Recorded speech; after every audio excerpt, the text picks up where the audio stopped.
on YouTube for some reason. So just gonna pay it. What's up? Let's get some people in here. We can still chop it up while we're Yeah. Talk about these expensive ass millennials. Right? Jesus. Bruh. Yeah, I'm waiting a generation. I'm gonna skip. Hopefully the next one is. I don't know. Gonna be more money conscious. Yeah. Yeah. You're gonna wind up with Gen. I don't know even. We've already at Z. So is it double A? Is that how does this work? Oh, yeah, that's right. They're Gen Zers, not millennials. I'm a millennial. Wow. Yeah, we're like the end. I think we finished off the millennium. All right. Well, while we're waiting on people to get in, I'm going to go ahead and get us rolling because we do have quite the exciting show today. We've got some big talk. First and foremost, the first thing we got to do is there was a GOAT alert last week. There was a GOAT alert. Richie came out and he called the GOAT tight end. So we are going to get into that. Big news in wrestling, not just the what I consider to be one of my favorite WrestleManias match-wise in many years. But more WWE and UFC news. And then we got to get into this whole Caitlin Clark, Angel Reese, the whole situation. So that and a whole lot more going on right here on the Wire Sports Podcast. And it starts right now. I'm going in, it's first and 10. I'm a legend boy, a champion. They can't match the flows, the X's and O's. I'm breaking the codes, devastation about to unfold. They calling me Derek by the way I roll. Bet you never ever seen a pro this cold. I float like a butterfly, sting like a bee. I mix with Iron Mike and the great Ali. I'm a run it back, believe me baby. I fathered the game, call me Daddy Brady. I'm like that, try be like this. Sammy Sosa, that boy don't miss. It's the return of the greatest. Any way you name it, I'm everybody's favorite. I'm bringing the pain and bringing the fire. Hey, stay tuned, it's going down to the wire.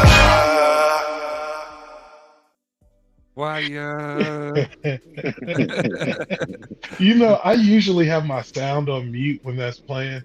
And it's funny, I turned it on and it was like, it's the return of the greatest, and it shows I'm like, that's perfect timing on that call. You were never supposed to see that. Sahi, we got to have a contractual meeting after this podcast tonight. Said it live on the air. What's going on, everybody? It's the Wire Sports Podcast. I think it's episode 6. I don't know. Producing, I think 4 was a live only. I don't know. We'll see. Episode 6, season 9. Guys, how you doing? How you feeling? Still got a couple spring breaks going on out there, I think. Absolutely. Yeah. I'm feeling every bit of it too.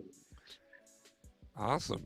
Well, we have quite a bit to cover today. It's been an exciting week in sports news. Anyway, sports news, I guess, is the better way to put that. But we got to start things off. Richie, last week, I forget how we got there, but I believe your words were that Tony Gonzalez of Kansas City Chiefs fame is the greatest tight end of all time. Is that correct? Honestly, I believe I said Gronk. And then what I said was Tony G's a good argument because Trey was like, yo, Tony G. Oh, so that's what I was thinking, if I remember correctly. Because to be honest, I'll be very transparent. I'm always like back and forth with these two guys. And we also, Shay Sharp was another one we threw in there. But anyways, let's get into that. But I technically, if I recall correctly, I said Gronk at the time. So we got to stick with the Gronk. Okay. Richie's got Gronk as greatest tight end of all time. So if you're new to the Wire and you haven't seen us do a GOAT alert, basically when someone calls that out, we then ask if anybody can argue said point. And if so, we come back and we're going to go around the horn. I just want to start things off with who your greatest of all time is and why, and then we'll open up the floor for rebuttal after each. Richie, I guess Richie, we usually start with you, right? Because you called. Oh yeah, right. I think technically since I called it, I should be the one to start this off. Yeah. I apologize. First of all, I should have said Tim Tebow was the greatest. No, I'm just kidding. Oh my God. I had to. I'm getting I mean, he sick played to my tight teeth. end for like 3 weeks. Come on, guys, give him a break. Did he play tight end, or was He he did just... play. We just didn't get to see it. Okay. But I had heard that gentleman was playing for the Jags. Anyways, this is a tough one, guys. Kellen Winslow, senior, not junior, but senior. You got Tony G, Antonio Gates. There's so many great tight ends, to be honest. This is not going to be an easy conversation. Here's what I'll say about Tony G. I want to give him a shout out, quick love. I'm sure someone else will give him some too, because he's easily, arguably the GOAT. Let's not forget Travis Kelce. He's a guy that's coming up. He's coming up. Tony G, there was a statistic, which is win rate. What win rate means is it's success rate, essentially. Or basically on first, second, and third down, you either got 7 yards on first down, or on second and third, you got a first down. Tony Gonzalez had a win rate of his career at 68%. The next closest tight end is 42 at Rob Gronkowski. So Tony Gonzalez was clutch. But let me go back to my guy, okay? Rob Gronkowski. Now, I can't argue statistics because Travis Kelce will win that, right? We can't talk about necessarily longevity because, once again, Travis Kelce and these younger guys are kind of doing it. The Shea Sharps, who played a great career, and Tony also played well for, I think, 12 years. Believe it or not, Rob Gronkowski, I mean, he was injured, but he played quite some time. A lot of people forget that. But his peak and his high point is why I think he is the GOAT. In addition to his peak and his high point, which I'll get to in a second, he was a complete tight end. And what I mean by a complete tight end is that boy was the best blocking tight end while he was also the best receiving tight end while he was playing football. You got to remember, this oaf was 6'8", 270 pounds. He pancaked defensive ends. This guy blocked first. Not just that, he was prolific in the passing game, which is what we're going to talk about, the more sexy stats. But what I think sets him apart compared to, for instance, Tony G, who was more of a receiving tight end. I don't think anyone's going to disagree with that.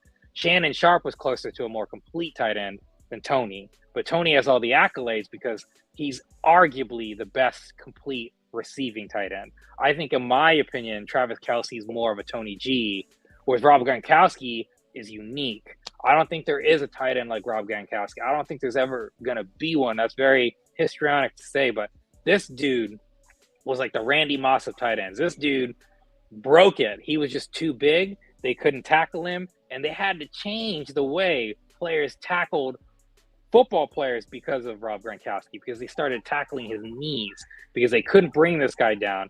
All you folks, watch YouTubes of Rob Gronkowski. What you're going to see is him catch it 16 yards in and guys just bouncing off of him because they used to try to tackle him in the shoulders. And then what you're going to watch, it's going to be sad to watch. Overtime. You're going to see them just dropping their shoulder into his knees because they could not tackle this guy. This guy was unstoppable in his prime. It's unfortunate his prime wasn't as big as we would have liked. His yardage doesn't seem as sexy as you would think, because a lot of the times he'd have like 1,100, 1,300, even in his big seasons. But you got to remember, this boy had 17 touchdowns in a singular season at almost 1,400 yards. This guy was unstoppable until they started hitting his knees, and then he just was never the same. But I'm telling you, not many tight ends were able to get 70-yard receptions for touchdowns like this dude was. Now, he didn't do it all the time, but the point is his career average is higher than Gonzalez, than Kelce at 18.2. He is an incredible tight end, and to me, due to his incredible prolific ability to score, in my opinion, his unstoppableness, just because of how big he was, and more importantly, being a complete tight end who also blocked better than anyone else in his time while he was also successful on the offensive side, he's just the most complete. And to me, that position's weird because you kind of need to do both. And this man could do both at the highest of levels. All right. Strong case for Mr. Gronk. Who wants to go next? And thank you, Richie. You want it, Trey? I'll take it. I'm taking Tony G all day. And I think the knee thing, I think most of it came from when Ndamukong Suh dropped him in the preseason game, and then it was just down after that. Yep. But Tony G, just the way he went about his business, he wasn't as good of a blocker as Rob Gronkowski. But I want to throw one name out there, someone who had potential and probably would have took some catches away from Rob Gronkowski. Aaron Hernandez was cut short. Sure. Aaron Hernandez would have taken a lot of those touchdowns and a lot of those yards away from Gronk if he would have been. He was a killer. Not crazy. I don't think anybody's going to argue that he was a killer tight end. Yeah. I see what you did there. I like that.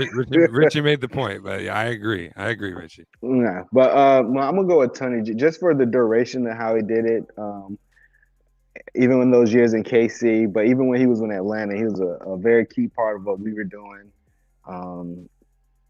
You have to account for him down the middle of the field at all times, and he just racked up yards. A lot of people say Shannon Sharp. Shannon Sharp has some nice games too. 70-yard, 150-yard, 200-yard games at tight end. You call him Big Play Shay for a reason. Hard to go wrong with Tony G. Yeah, I'm gonna go with Tony G.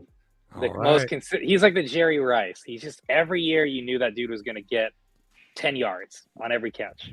Yeah, like Travis Kelce. Travis Kelce, when it's all said and done, Travis Kelce is probably going to be the GOAT tight end when it's all said and done. If he wins another championship, he has another 1,000-yard receiving year, another 10 touchdown catch year. I mean, it's going to be pretty hard to argue after all the hardware is put in.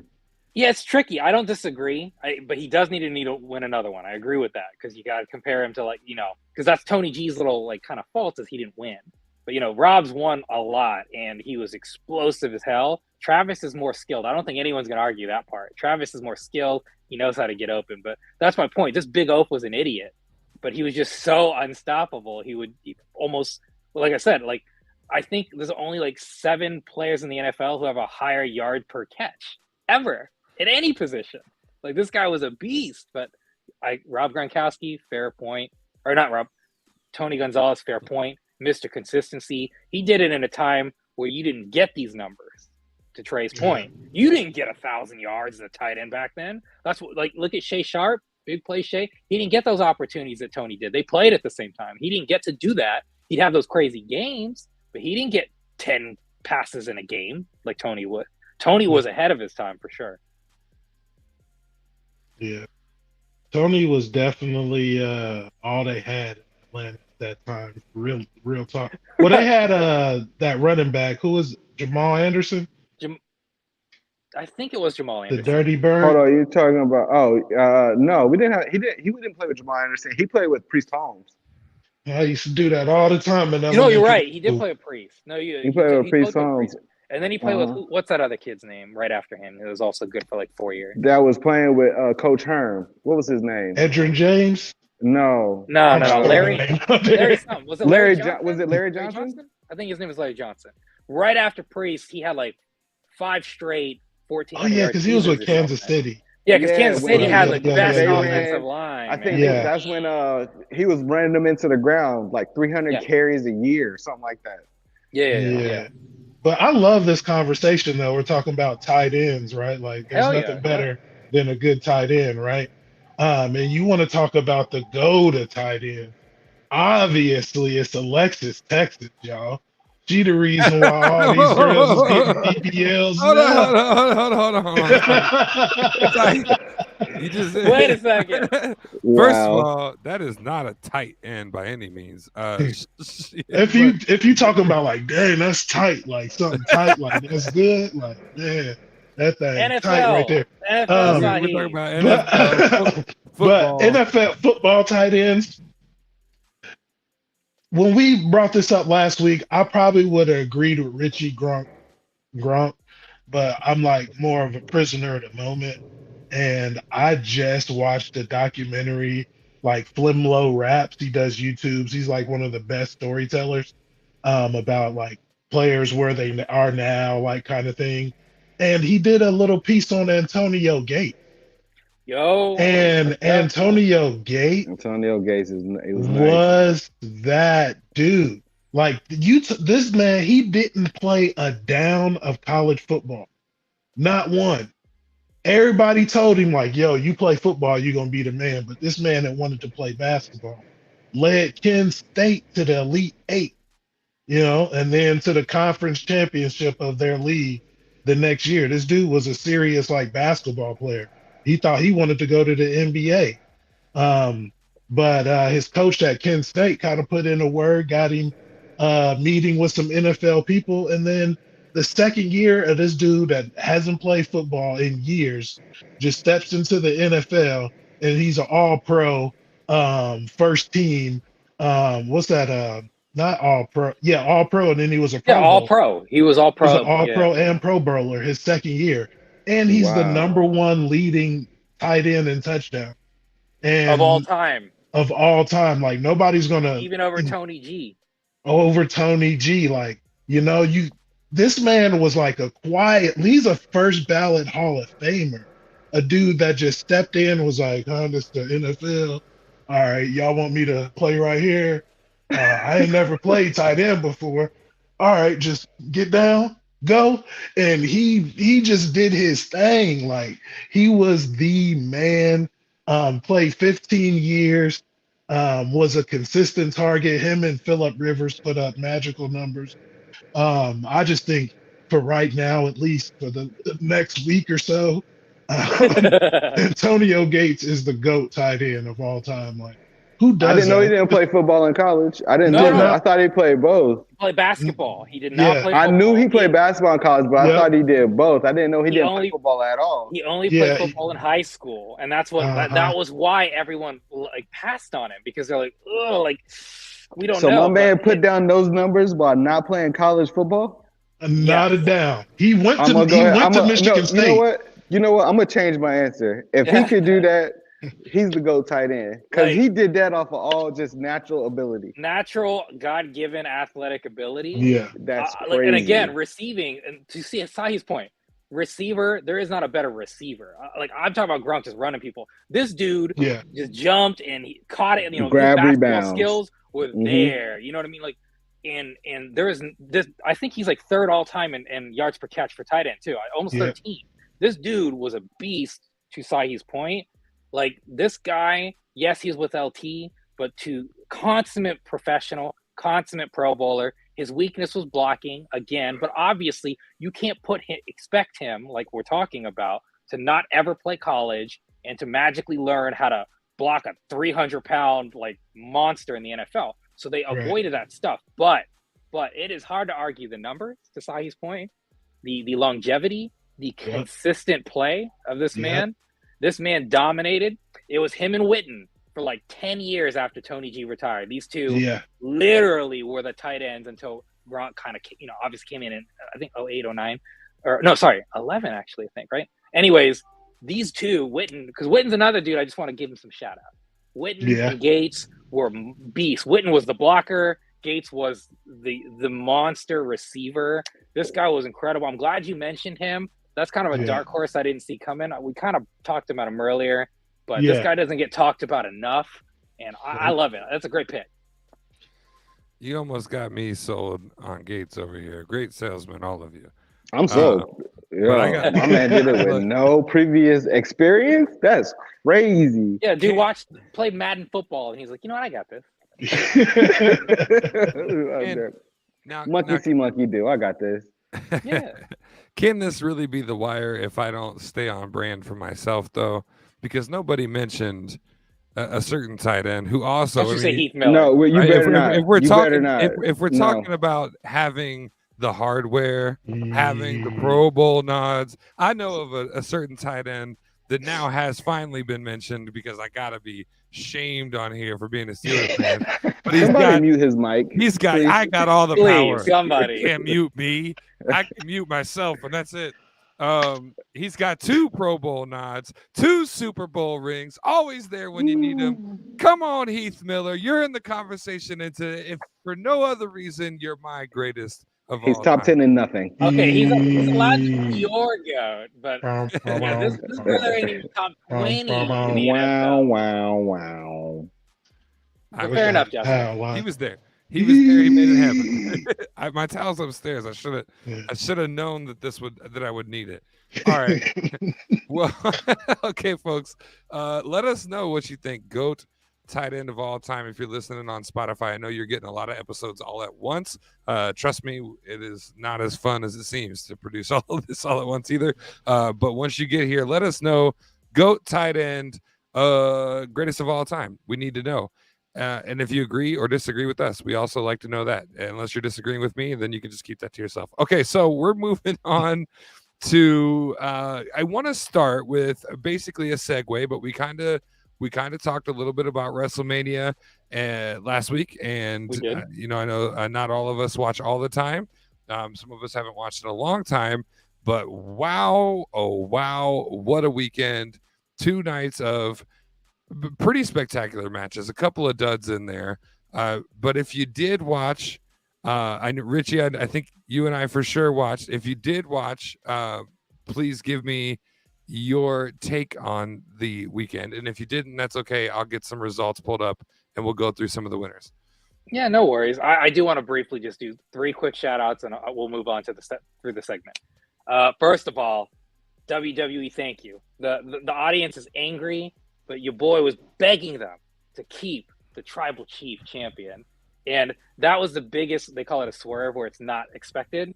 Everyone assumed Cody Rhodes was going to win because last year he came out in the Royal Rumble and debuted, tore his pectoral. He went like crazy. Everybody was like screaming for this guy. He wins the Royal Rumble. They're setting him up to win. They've got belts, all kinds of attire and clothing line. These kids have all these belts out, in the audience. It's like a John Cena moment, feel good. He's what's considered a baby face. He's very, very John Cena light, super kid friendly. And this, Roman Reigns has been champion for, like I said, 965 days at this point. And everyone's tired of him, quote unquote. And they made the right choice. The Tribal Chief has been on the best run I've ever seen in wrestling. And I'm a fan of The Rock and The Undertaker and Stone Cold Steve Austin. I watch Nitro. I loved Kevin Nash, Hulk Hogan, all these guys. But I'm telling you, nobody has better character work, like in terms of like showing you something, than this man. This man has elevated himself. I'm glad they made the right call. Get him to 1,000. So and then have him lose it. So that's what they're going for. A milestone for him. Loved it. Second note I'll mention is Night 1 was incredible. Night 2 was Night 1 was some of the best wrestling I've seen in a long time.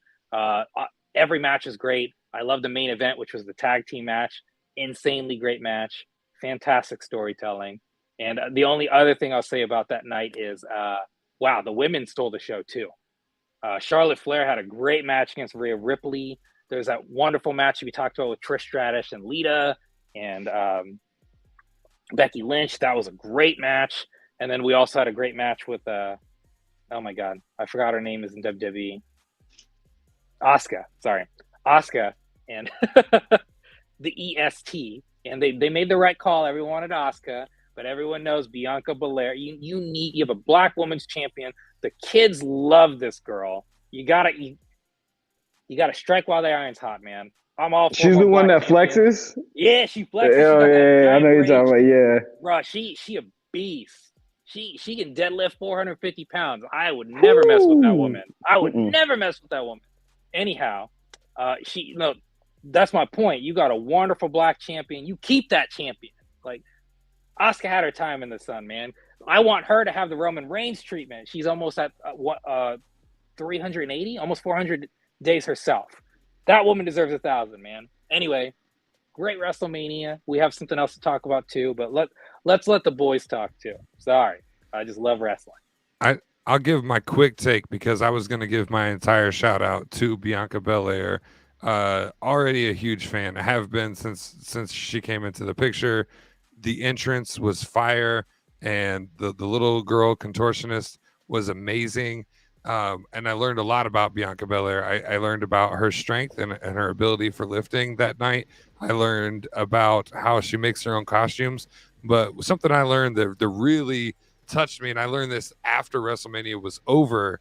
That little girl's mom has just passed away prior to WrestleMania, and Bianca put her in the spotlight, walked her right down the ramp of the greatest show of them all when it comes to wrestling on the biggest stage, I think is what they say every year. What an incredible person, incredible talent, incredible athlete, and a hell of a match. I think that was my favorite, that or the tag match with Sami Zayn and the Usos and Kevin Owens. But guys, did you get a chance to check it out? And did you lose your $10 on that Taiwanese shit show? That was uncomfortable. I don't know if you guys tried to watch it, but that was very uncomfortable to watch. I did try to watch the Siamese fight. It was exactly what I thought it was going to be. It was exactly what I thought it was going to be. Some cheap trash.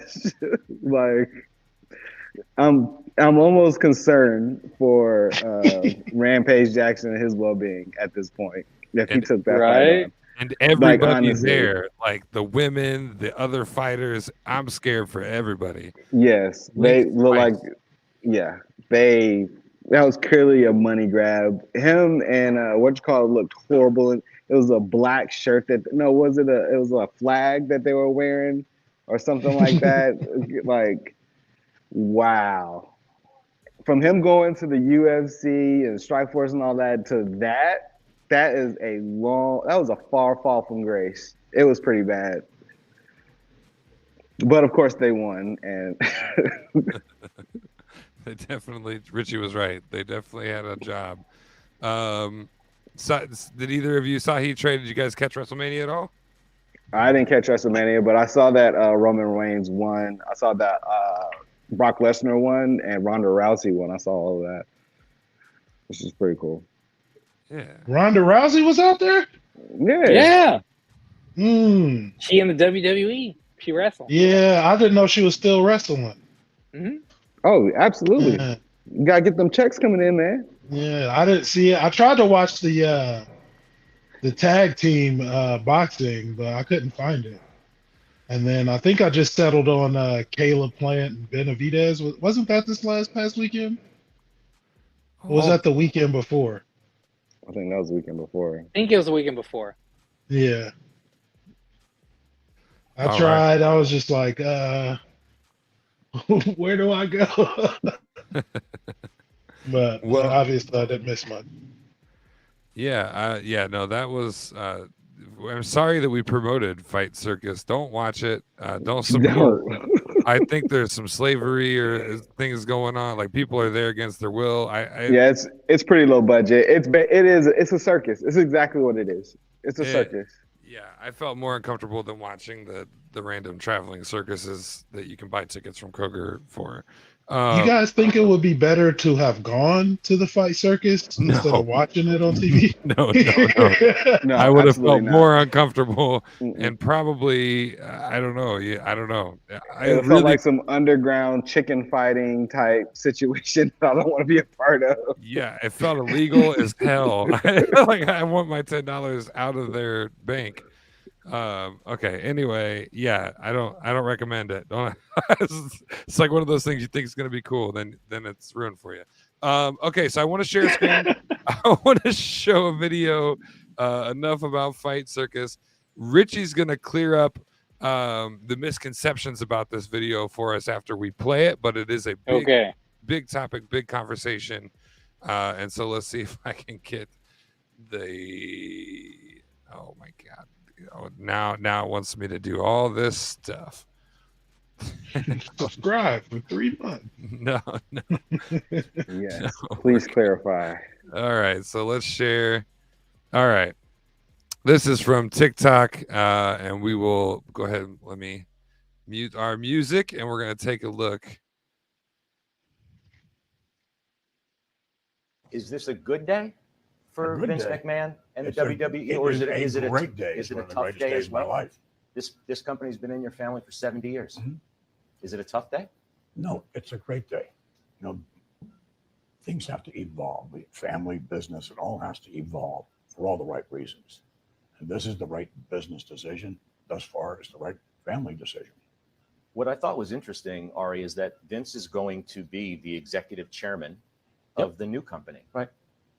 That implies that he is going to have a say. Well, I would have said the following. I would have body slammed him if he thought he was going to leave. Because as I said to you before, here's a man who has seen around the corners at every beat over the last 40 years of this business and has a vision for where this business, way before a lot of people see it. Him now being able to utilize what we have built in our flywheel, I'm the luckiest guy in the world because I got Vince McMahon, a visionary that sees around corners. I got Dana White and what we've built. That's pretty unstoppable. So you wanted him to stay? Oh my God, yes. Oh my God. All right. Okay. So before you explain this to me, Richie, usually when it comes to mergers in businesses, the people who own the business that's being enveloped, which would be the WWE, they usually keep on the head for continuity's sake. You can't just go in there and fire everyone. That usually doesn't work, especially if you want it to be a viable business. So when I heard that Vince McMahon only owns, or WWE is he's 49% and they are 51%, that means that he has no controlling interest. And the only reason and they're probably going to keep him on for like 2 or 3 years, that's just to keep continuity and because people are used to the face. Kind of like when people assimilate cultures. They'll usually keep certain holidays around the same while trying to get you infused into their own culture. So to me, that it raises a lot of red flags as far as the WWE's viability and what's been going on. So I want you to try to explain this situation. That's why I was asking. Okay, sure. I'll try to do this in 3 minutes. It's going to be hard, but I'll try. Very briefly, Vince McMahon actually had to step down as chairman for over 9 months because of sexual allegations. And then Triple H became the head of the WWE. The CEO has been Nick Khan, a gentleman who's actually The Rock's former agent. Nick Khan was brought into the WWE about 4 years ago, and the plan, and most people assumed, was they were always trying to sell. So this has been something they've been working towards long term. The reason why they had to wait till like now is because they were waiting. Nick Khan does negotiations for TV deals. This year is going to be the negotiations for TV deals. So to your point, Trey, you're correct on the figurehead of like transitioning, but that will be Nick Khan, who is the CEO currently of WWE. He will stay on for about 1 to 2 years, and then he's going to bounce. That's what's going to happen. Vince McMahon will stay as an executive chairman of the board. The reason why is this man it's his baby, it's his life. He will not let it go. He will not let creative go. If you've ever watched the show Succession on HBO, that's what he did. They tried to kick him out because of what happened with the litigation and the sexual assault charges against him. And he for 9 months, he played it cool. I'm retiring. He sat back. And then in January, knocks on the door and says, "You're going to let me back in, or I am going to veto any sale you try to make." And you could try to take him to court because that's technically illegal, but it won't matter because he would completely nose tank any deal that was going to happen. So they had to reluctantly let him back in. Here's where we're at. The only other thing I'll try to say in 30 seconds is Endeavor owns UFC. A lot of it's being reported as UFC and WWE are merging. That's only partially true. It's technically Endeavor and WWE are merging. WWE is 49% total. Endeavor is 51%. Vince McMahon does not own 49%. That's all the stocks combined are 49 to Endeavor's 51. UFC and WWE will be creating one company, so to speak. Endeavor will still have its separate company, but 51% of Endeavor is being transported to this new company with WWE, whatever they're going to call that. So UFC and WWE are going to be kind of like partners to an extent. There'll still be Dana White as the president, and then there'll still be Nick Khan, things like that. That's not changing. But at the end of the day, you might see weird crossover stuff. Who knows what's going to happen? It's very bizarre. I was kind of shocked to see it. As a WWE fan, I'm not happy because even though Endeavor has successfully made UFC worth 4 times as much as it used to be, the pay-per-views are insanely expensive. Nothing's free anymore. And that's what I'm concerned with is like, I love WWE because I can watch it every Monday for free, realistically, right? I get to watch a storyline every single week. It's obviously fake and it's fun for me. But if I'm going to have to pay, I'm out. Like, no, thank you. I don't need to be paying. I don't like it that much. You know, I got better things to do with my money than that. Like, hell, I'll take my kid to Brazilian Steakhouse before I pay for a WWE pay-per-view. Get out of here. That's all I got to say. I do have things to say that are more valuable than this, but I'm just gonna point out now that I know that he was on sexual allegations. I don't know if the mustache, eyebrow, and hair dye. That creepy. I He don't looks know like if a that fake was Vince the McMahon. best. I was gonna decision. wait to ask about that. What's up with the mustache? It's If you're under Hitler stash. allegations and you And want he to dyed look his more hair like a because he's sex been offender, gray, and now he dyed it. He looks so. It's weird. you It's look all like a weird. sex offender. Yeah, I'm not even gonna yeah. lie. Hey, what was Donald Trump's lawyer's name? The Mayor Giuliani. Giuliani. He looks like a buff Giuliani with all that hair dye. So Hey, all you waiting for a cool sweat so it can start dripping down his forehead. Sahi, you and I, our history of watching UFC goes back to like 71, UFC 70 maybe, in friends' basements back in high school. You've been a long time fan. I know you still catch the fights. We've talked last week about a little distance from the WWE. What do you make of this now combined, soon to be combined company? Been sitting here thinking about it. It's very simple to me because I'm a huge UFC fan. And one thing I know about the UFC, it's a great product. People like tuning in. But the problem that the UFC has that the WWE doesn't have is creating stars, you know, big, huge stars. Like you had Anderson Silva. He got a lot of, like, including myself, into the UFC. He was responsible for having a lot of fans. And then you have John Jones, and then you have Conor McGregor. And other than that, there's not a whole lot of star power in the UFC right now. So they eventually that's once John Jones retires, you don't have Connor. They tried to make what's his name? Sugar Shane, Sugar O'Malley, one of those big stars, but it's rare. So I feel like this is like exactly what they're trying to do. They're trying to garner more interest in the UFC by finding out, like, hey, how do we make these guys stars? How do we crave people to want them? So I think that's really the reason for the move on the UFC side. The WWE, I'm not really sure. Maybe Richie laying out the thing with Vincent McMahon, like, coming back, and this is the only way they're going to be able to sell. And I don't know from their side, but it seems like a one of those natural things, though. UFC and WWE, both huge fan bases, but if you could merge the two, that's like what you would want to do, right? I mean, it's weird though, because UFC is like it gets judged and it's a competition and people don't want rigging or anything like that in, or like the fix is in. You'll probably hear that more in the UFC, but it's going to be interesting to see how it works. But I just feel like it's something that is like destined to happen, and UFC needs stars. So if they can, by any means, because they're going to die off fast if they're not having people buy the pay-per-views and things like that. Absolutely.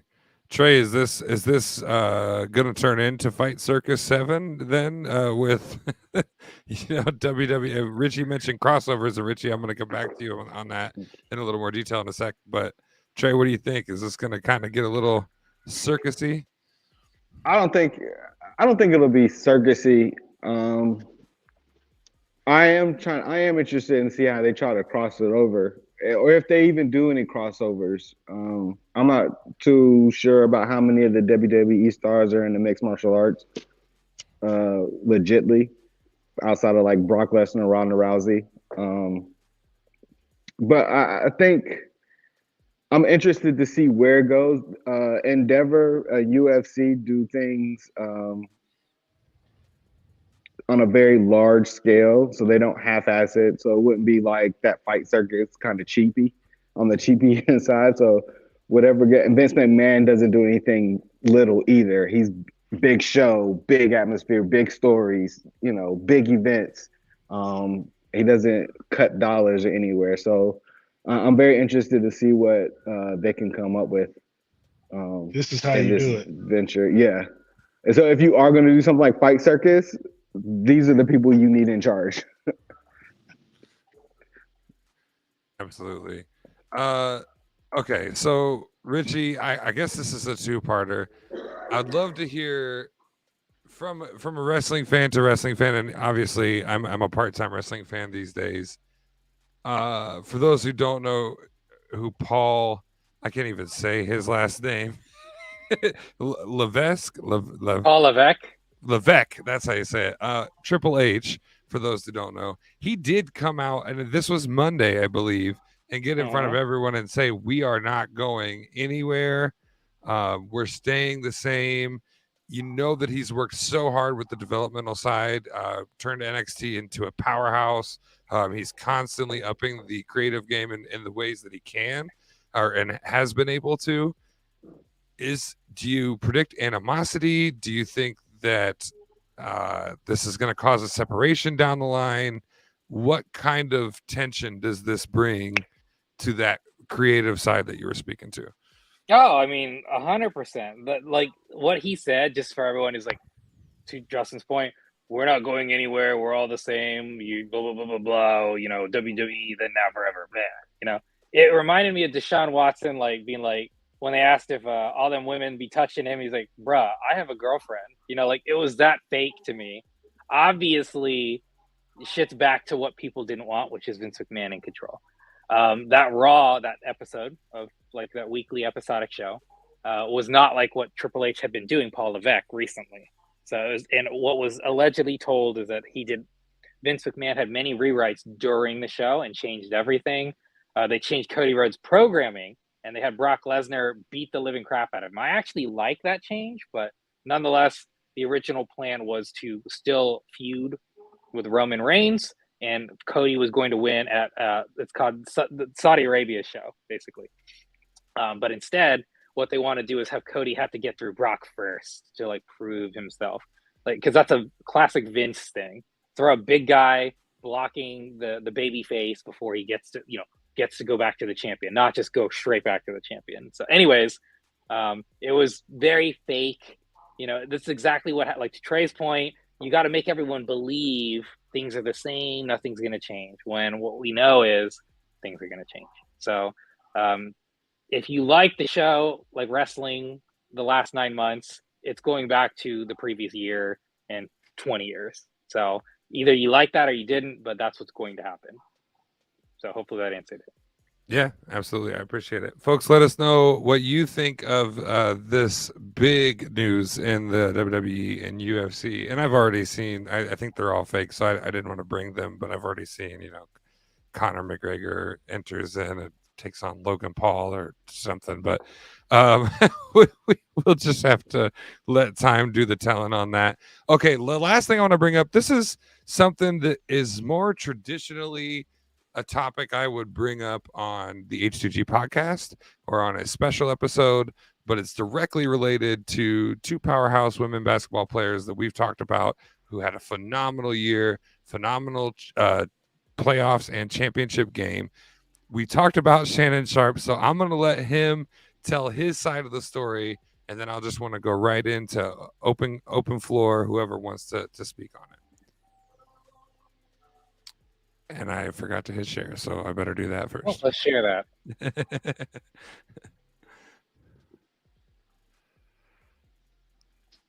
And off the music. All right, let's roll. Racist taunting of Caitlin Clark. I have no problem whatsoever. Skip, I want to preface everything that I say. Caitlin Clark was sensational. She should have been a unanimous player of the year. Nobody should have got any votes. If you look at the way she played all year, and if she solidified that, she answered all the questions, she checked all the boxes in the tournament, she should have been a player of the year. So, young lady, what you did, how you represented the game of women's college basketball, you should be commended. I don't want you to say anything about this because this is not about you. That's fair. Agree. Go ahead. This is about the portrayal of how women, we see it two different ways. 48 hours ago when Caitlin Clark did this John Cena, it was considered swag. 48 hours later, Angel Reese does the exact same gesture. It's classless. Keith Olbermann went as far as to say she was an idiot. For you to stoop so low to call a college kid, a female, because she did a gesture, when you didn't say anything when Caitlin Clark did it. It's funny Skip, it's funny how America, society sees black and white. White person does the exact same gesture. Skip, you know one of the greatest talkers in NBA history, you covered the...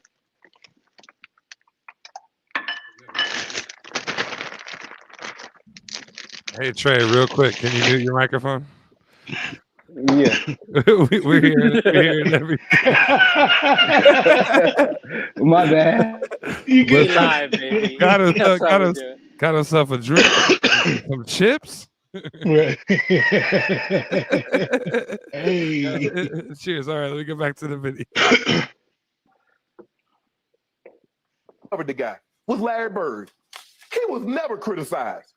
One of the greatest talkers in NFL football is who? Phillip Rivers. He was never criticized.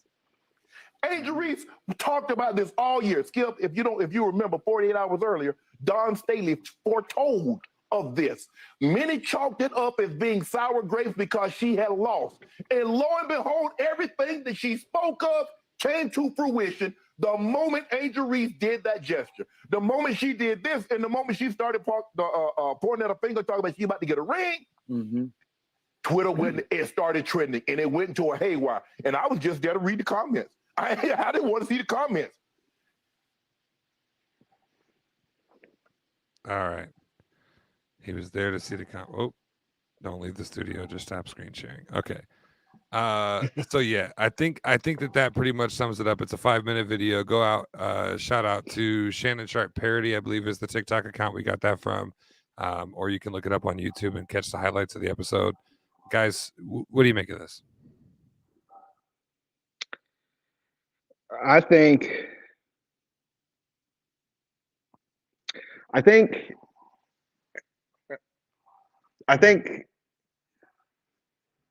as a society, we rush to make things black and white.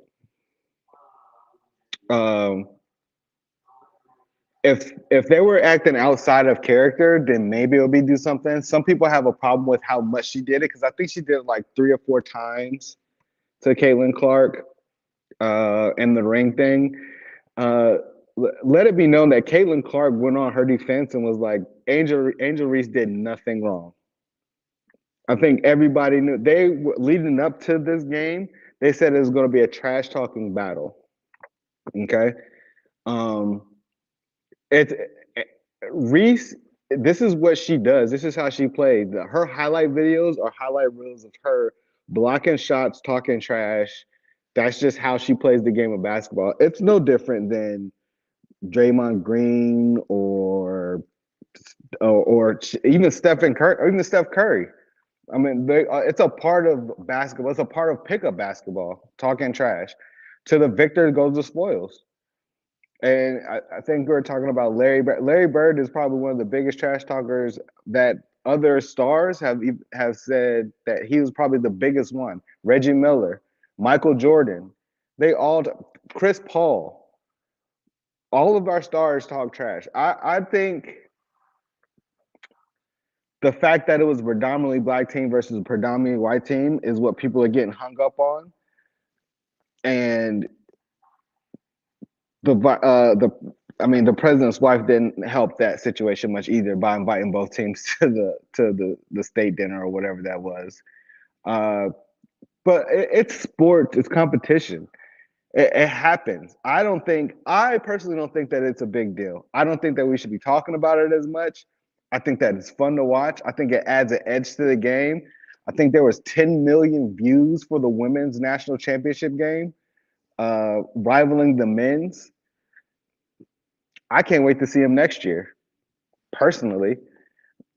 So I mean, I think people just like to talk about things. I feel people like matchstick moments so they could have that clickbait to talk about. I don't think it should be this hyped. That's just my opinion. Yeah, no, I feel that, and I think just from my perspective, what Shannon was talking about with Twitter, and of course the first lady, her response, that reaction is what made me want to bring it to the table and just hear what you guys had to say. Sahi, Richie, whoever wants to go next. I'll go next. Yeah. Oh, got it. Okay. Honestly, I know what Trey's saying, but I'm on the other side of the camp here. I'm not trying to perpetuate the narrative, but it's just frustrating to see very common theme where when a white athlete does it, it's celebrated. When a black athlete does it, it's kind of like meh, And it's interesting. I will say this to Trey's point. She was definitely getting in Caitlin quite a bit there that game. It wasn't like it was a one-off. If it was a one-off, I totally see what Trey's saying. Then that's a whole different narrative. She was definitely getting in there and getting in there and getting in there. But, at the end of the day, the point that I think, Shannon's saying, and that at least I'm on at least the same page as what I think Shannon is saying, is that you should be able to do that all game. It shouldn't be classless for her to do that when so many other athletes, like you're saying, in a competition do that anyway. It's always generally been celebrated. And then in a weird situation, and I hate to say it this way, you have a white athlete outside of Larry Bird, you already brought up, that really is kind of flamboyant, cocky, really confident and willing to go out there and verbalize it. And it's she's a special snowflake in that sense, which is what you're trying to say. It shouldn't be about that because so many other athletes do it and it's not a big deal. And then when it happens to her, they're like, oh no, because the narrative just basically looks like poor white girl, when the reality is she ain't poor white girl. She's been doing it the whole time anyway, and she cool with it, which is Trey's point. She's totally cool with it. She's a competitor and she didn't care at all. Nobody else should care.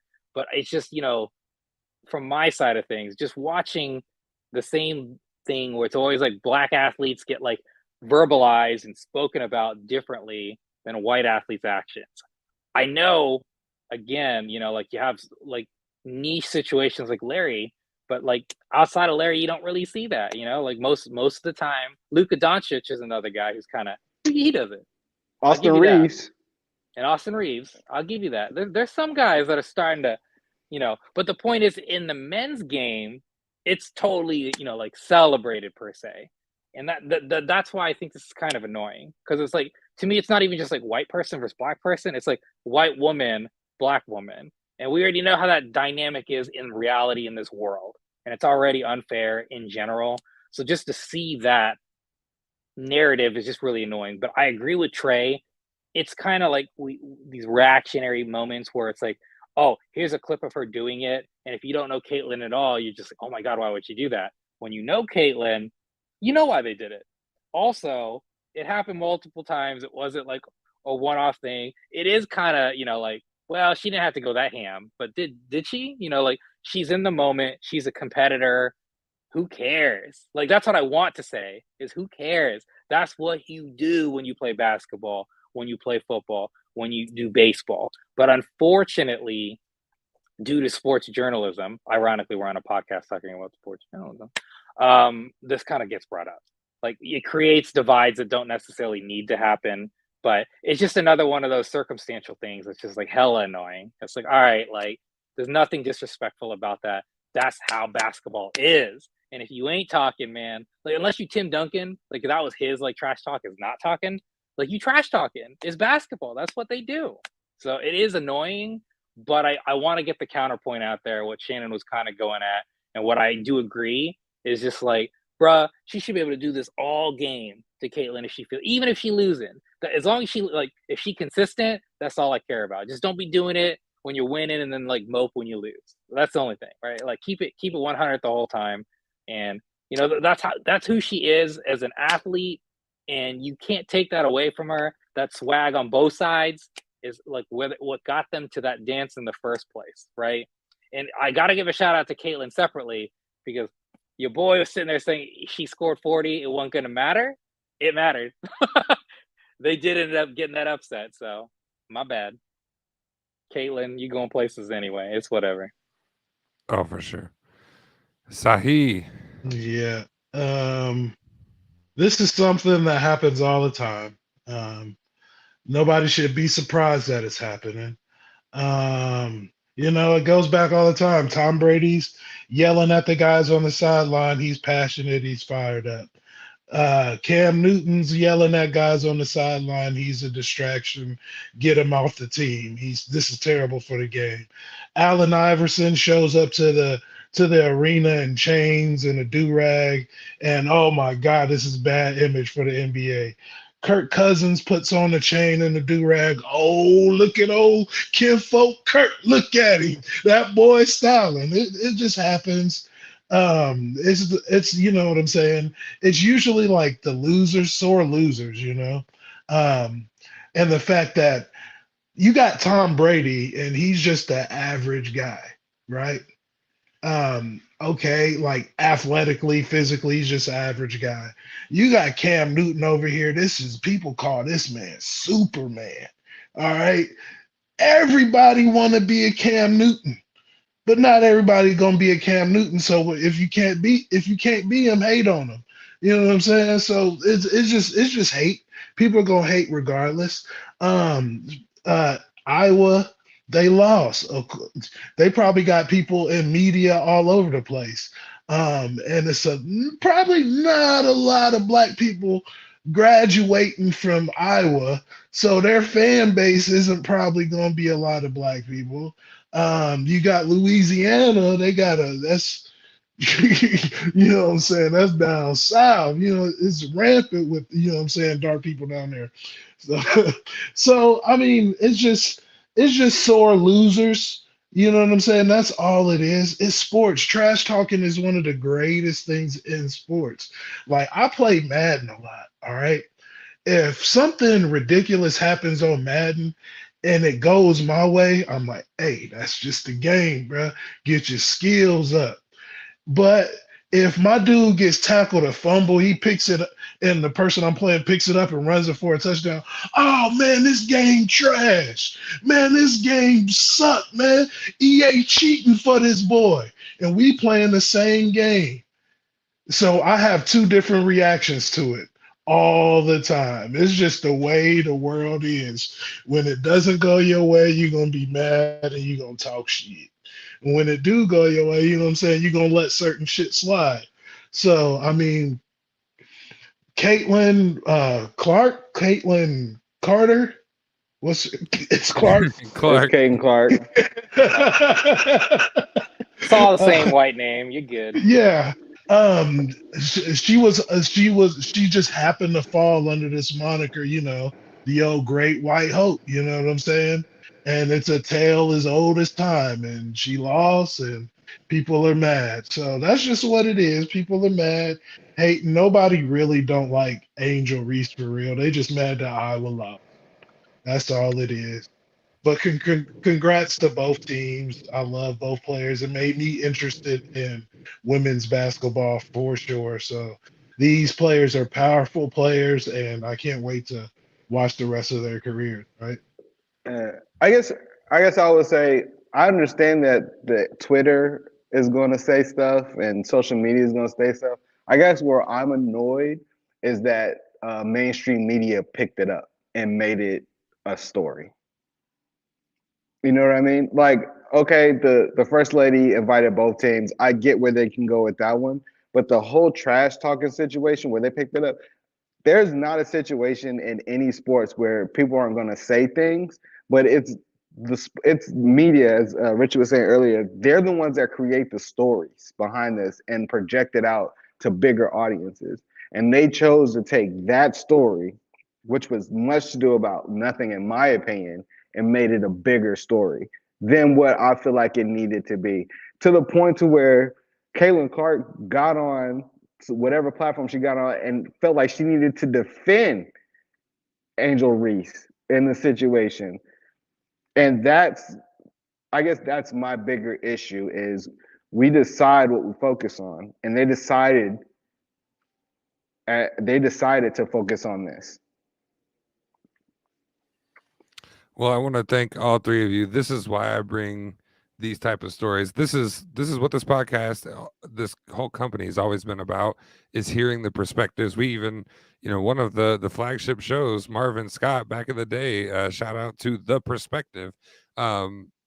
This is what's important to me, and I really appreciate you all sharing all of your points. They all make sense to me, and I do think that the media has a way of using specific. I mean, you could almost link this to our conversation about the WWE in a way that sales need to go up somewhere to get people watching women's basketball again. I mean, you could really take this from as many angles as you'd like to, but the bigger conversation and what upset me, I very much agree with Richie, is just this, what Sahi said as well. It's just the same old thing over and over and over again. It is tiresome. But then Trey, I do agree. Even that video of Shannon and Skip talking about it, that is blowing it up and making it a bigger thing and making it nationwide news. And of course, we're doing the same now, but we have different perspectives, and that's why our show is better. And wait, watching wait. I'm cutting you off. You didn't do anything wrong, but come on now. We're talking about race relations, black and white.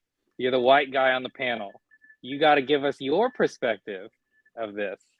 Absolutely. Okay. Richie's been around for a long time. I got chastised once, but I am not afraid to say it again. And no, seriously, I have passionately spoke on this on the air before and got backlash, and it's just all speaking to the same thing. It's sickening to me.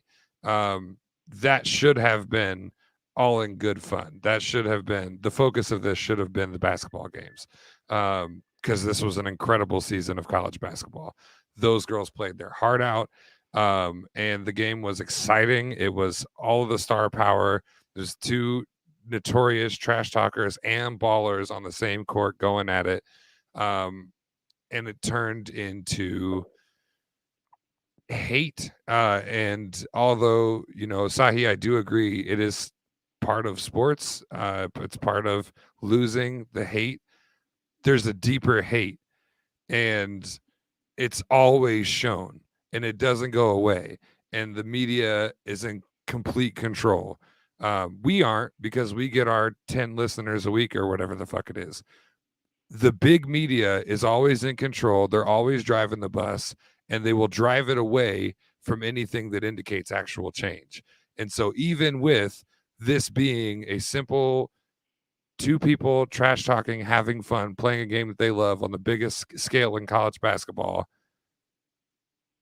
people got on there and displayed their hate, and they displayed their ignorance, which is the real problem with the mass. I mean, fuck the anti-Semitists and the blatant racists. They can all go get hit by a bus, but the ignorance and the nonchalant racism that always exists and is systematic in our country just shows its ass once again, all through Twitter. Whoa. Thanks for I see where this is going. I got worked up. I forgot a W. If they really wanted to get, go ahead, Richie. No, you go ahead, Trey. You already. I was gonna say, if they really wanted to get worked up about something, they should have talked about that spelling bee where they had my man spelling negus. And exactly. That's the one. Like, how is that a word that we're gonna talk about at a spelling bee? They gave the definition. It means like Ethiopian king, but they had my man on there sweating. Yeah, and they had him repeat it like 3 times. It was like, negus. What is the definition? She was like, sorry, could you repeat it louder for me? Negus. Did you see that? No, I did not. Oh, Can I phone a friend? man. Now that is a topic we need to talk about. How did that word get into the spelling bee competition? Yeah. I mean, what you just said, why, and we should have a conversation about it, but why it did, and that's exactly why it did. But what I was gonna say is just real simple. It's a quick question for you guys. If Twitter did not exist, do you think what's been happening over the last 10 years in sports would be happening? Do you think these narratives would still be being pushed to the way they are? Yeah, and it would be even worse. It'd be live. Yeah. It would be live. It would be what we saw 20 years ago before Twitter. It would be news cameras on the street filming racist assholes as they said dumb shit. And now the difference is they can do it themselves. They can type it out. They can put it on their TikToks. They can put it on their Instagram. And we are all just pushed into the box of it's just the same. Why is it still the same? That's what upsets me. That's why a video like that moves me. Because it's good for business. It's good for business. Yeah, that's what America is. Change. It's going to keep people. Well, never mind. We don't need to get into it there. I was going to say, he's going to go way deeper. The only thing I will say is I wish the conversation was Caitlyn getting into foul trouble. Not with that. Not this conversation. But it is what it is. Yeah, that is true. Or even her turnovers. The refs were terrible. The refs are terrible. The refs were terrible. They were. Yeah, well, Caitlyn also needs to work on her turnovers. She is the female version of Steph Curry because she gets a little funky with the ball. Because even the game before, she had 8 turnovers, and then in the championship game, I think she had 6. We'll do this. We'll bring the game back next week and talk about it how it should be. I just couldn't ignore it, and I never have been able to. So I appreciate you guys educating me and giving me your points of view, because that's what I'm here for, and that's why I ask the questions I ask. Folks, I want your opinion too. As we've had to say on other episodes, if you go the way of these Twitter conversations at H2G, we don't fuck around. We'll just get rid of you. So be polite, be respectful. But yeah, let us know. We're not going to shun you for having an opinion. We're going to shun your hate because fuck that shit. It's everywhere already. We don't need more here. Any last words? Well, final thoughts from anyone? I turned it down. I didn't even turn the music back up. Let me get the. Can we have some music? This made it very awkward. Thank you. Because he's like, let me step down from my soapbox with no music. To like make it more chill. So. Yeah, I got the twinkly lights. I mean, everybody relax. We're all good. Fair enough. Yeah, what I would love to do next week, and again, Justin, thank you for setting up our agenda. But next week would be fun to actually talk about the games. We didn't get to talk about them. We did a big thing on the WWE. In my opinion, it's a huge news story. Totally fine with it for this week. But I'd love to talk about the actual NCAA tournament, like results. It was pretty interesting. There was some good games. One went the way I expected, and the other one, as I had mentioned, Iowa changed that out, like that whole thing for me. So I really want to give the ladies their props. 400% more viewership this year than last year. So super shout out for them. Awesome. They deserve it. Yeah. Definitely want to talk about the games. Definitely interested in ladies college basketball. I also want to talk about the WNBA coming up. It's going to be crazy season, especially with the Las Vegas Aces. We got some crazy moves, and Becky Hammon is going into the Hall of Fame. So I just wanted to get into it, show the ladies some love. Yeah, I'm not even going to say that either.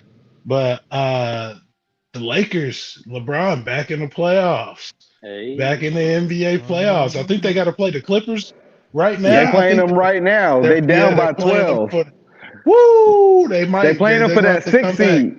Yeah, they're gonna have to come back. So because we got the same record, we playing for that 6th seed. I can't wait. NBA playoffs kicking on. All right, so there it is. You got our agenda for next week. Make sure you're here. We are going to cover the rest of the women's NCAA tournament. We're going to talk about the NWA coming up. And the NWA. They got a reunion too. There we go, Justin. My brother. Yeah, that's just my that's exactly what we're talking about. That's just my light-skinned brother right there. We're talking about the NWA. Let's get him. The WNBA coming up, and we're going to talk about LeBron making his playoff return, as well as the NBA playoffs in general. Hopefully I can talk next week. If not, hey, you decided to be a fan. Thank you for being here.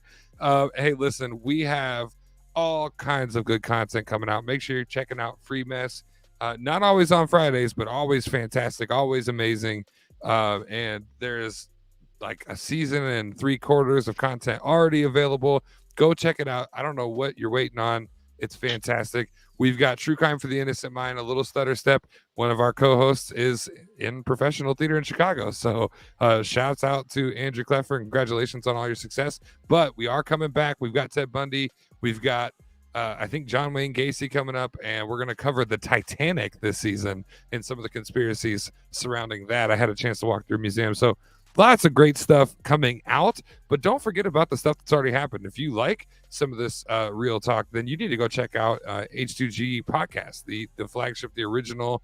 We did not pull punches on a lot of topics that are super important. All of that's available. Everything that's coming out is available on www.h2gradio.com. If you want to get involved, go to that contact page. Let us know what you do and what you want to do or what you'd always wanted to try, and we'll find a way to work you in. Live, laugh, love like it's your last. Stay classy, and we'll see you next Wednesday.